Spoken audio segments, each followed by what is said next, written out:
novembre 2023, mesdames et messieurs, heureuse de vous retrouver à nouveau sur Une Minute dans le Monde.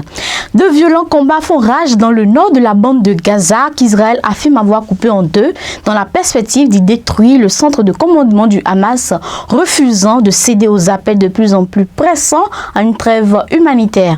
Ces bombardements touchent durement les civils face à un bilan qui s'alourdit de jour en jour. Les dirigeants des principales agences de l'ONU ont publié un rare communiqué commun pour exprimer leur indignation et demander un cessez-le-feu humanitaire immédiat. Le chef de la diplomatie américaine dans le pays est opposé à un cessez-le-feu qui avantagerait selon lui le Hamas, a répété hier dimanche l'engagement des États-Unis pour la livraison d'une aide humanitaire vitale à Gaza lors d'une visite en Cisjordanie.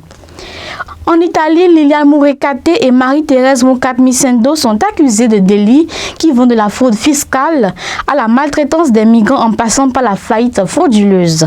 Sur 28 millions d'euros de fonds publics versés à leur coopération Calibourg pour les migrants, dont des mineurs non accompagnés, une bonne part aurait été utilisée par ces deux femmes à des fins personnelles.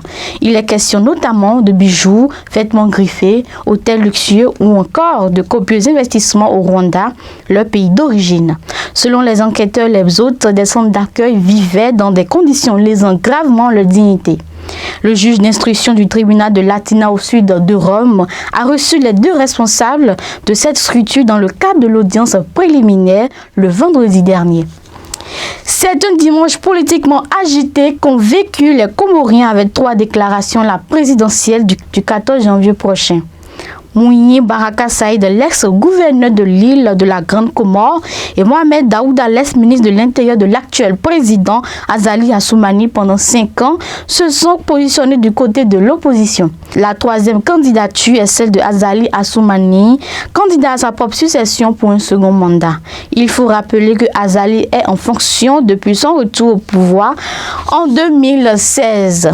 Samedi dernier, des hommes lourdement armés ont fait provisoirement sortir de prison l'ex-président Moussa Dadis Camara et 3 co-détenus.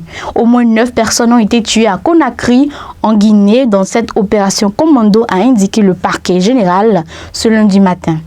Parmi ces morts figurent 3 assaillants présumés, 4 membres des forces de sécurité et 2 opposants et 2 occupants d'une ambulance, apparemment des civils, selon un bilan encore provisoire avancé dans un communiqué par le procureur général Yamoussa Konté. La presse avait fait état de civils atteints à bord d'une ambulance par les échanges nourris de tirs à l'arme automatique.